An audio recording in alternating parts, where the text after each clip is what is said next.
Do I always need to do safety netting in my role play scenarios? Hi, I'm Dr. Arora from Arora Medical Education. This video is going to cover safety netting if you're preparing for things like RCA, PLAB 2, CSA, or any other kind of role play based exam. We've literally just landed in India, we just left Delhi, we're en route to Chandigarh. If you are in Delhi or Chandigarh or anywhere on that route, please let me know. But this video is about two key things about safety netting, okay? Number one, do I always need to do it in my role plays? I get asked that question a lot. Do I always need to do safety netting? And number two, if I need to do it, how do I fit it in before the bell goes or the role play ends or the consultation ends? So we're going to cover both of those things about safety netting. Now the first thing is, do I always need to do safety netting? The answer is very easy, no. You don't always need to do it. People often worry about, well, if I don't get safety netting in, then when I lose marks, or how do I score marks, or when I lose that tick for safety netting.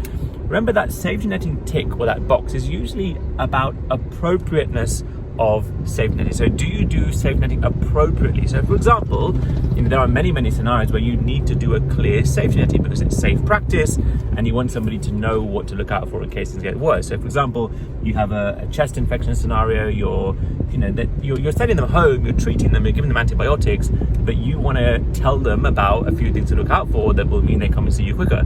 That is obviously appropriate safety netting. So if you don't do it in that particular scenario, of course, it's going to be looked down upon, looked as unsafe practice, etc. However, if you get somebody with a 17-year history of knee osteoarthritis, okay, it's not as if you don't safety net, it's going to be a massive omission, okay? If someone's coming to talk about, just titrating their pain medications because it's got a little bit worse recently. Okay, if you don't need to go away and say, well, look out for all these features of septic knee, for example, fever and swelling and redness, etc. It's not like you have to do that just to get it in because it's a tick box. That would be looked at maybe as inappropriate safety netting. Maybe it'll actually go against you because there's probably many other things that you might want to be talking about other than that safety netting part in the management plan. Adjusting to the arthritis, help with stuff at home, social care, etc., etc. So it's not that you need to do it in every scenario, but there are certain ones that if you don't do it, then of course it will go against you. And it's about those cases that you need to pick it up, do it, and then we'll talk about how to do it in a second. Okay, so the first thing to take away from this consultation, from this video, is that you don't always need to do it. Don't put that pressure on your mind that every single case in this exam or role play or consultation, I must do it, and if I don't do it, I'm going to lose loads of marks. Okay, it doesn't work like that. So now let's talk about, okay, say my gut feeling is telling me I do need to safety net this person. If your gut feeling is telling you, it's probably right, okay?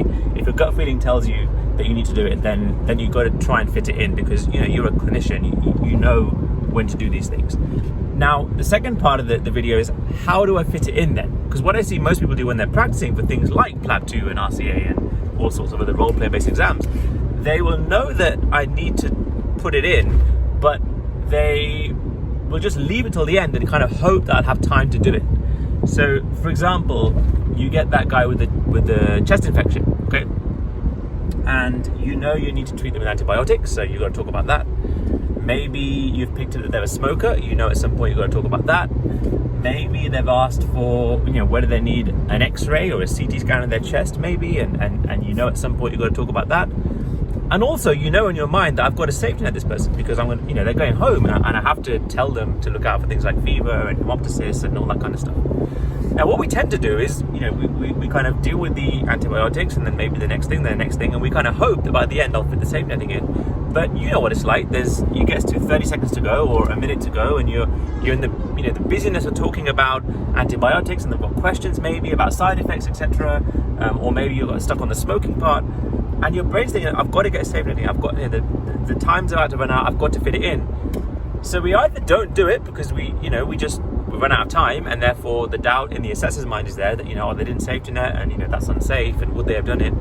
Or you just kind of squeeze it in somehow. You just kind of stop saying what you're talking about and just get in those few lines. Look out for this is off you. I've done it. Both approaches are not going to be very good because it looks like it's forced or doctor-centered, or you missed it altogether. So what we talk about, and you guys will know this from watching a lot of our videos on YouTube about management plans, is that the first 60 or 90 seconds of a management plan is the most important part, and you kind of want to set your base in that part. So we talk a lot about issues on the table and things, and there's plenty of the videos on that. But when it comes to safety netting, if you think that safety netting is important, then it's important enough to bring it out early on as an issue alongside all the other issues. Let me give you an example. Let's talk about that chest infection case.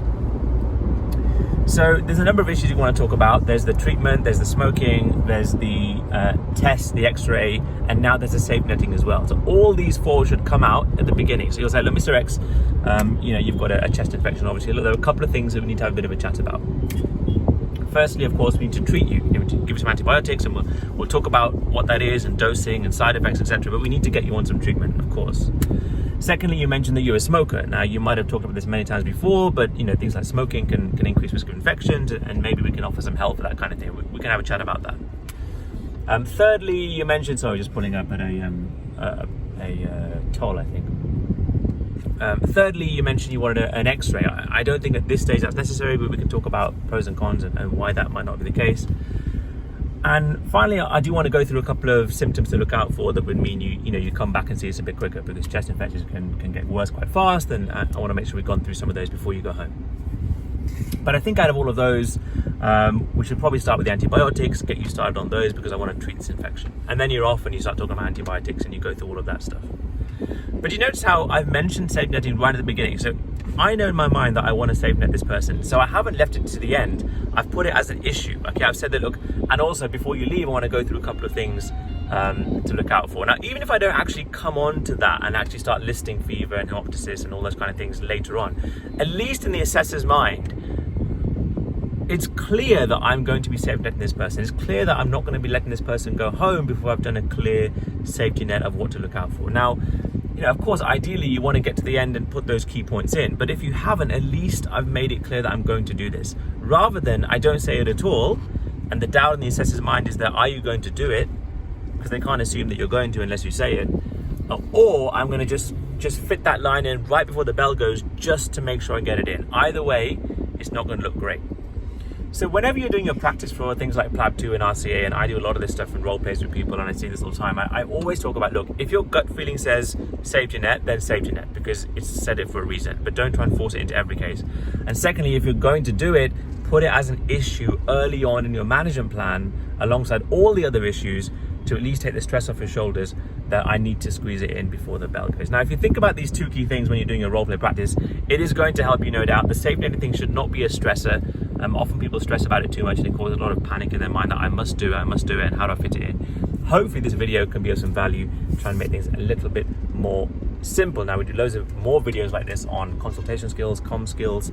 So if you're watching this on YouTube, please do share, subscribe, like, etc. If you're not watching it on YouTube, then have a look on YouTube, Dr. Arora Medical Education. You get loads more videos like this. But also we do loads of other courses for things like RCA, PLAB 2, and I don't want you to forget the coupon that we offer, Arora Video 10, ARORA VIDEO 10, for 10% off any course. Sorry, it's a bit jumpy. 10% off any course, whether it's online course, flashcards, mock exams, live courses, audiobooks, whatever it is on the website. But please do use that coupon Arora Video 10 for 10% off. I really hope this video has been of some value. Got some lovely Delhi traffic in the background here. Have a great day. Hashtag campus will pass. Hashtag I went with Arora. Don't forget these two key things about safety netting. Take care.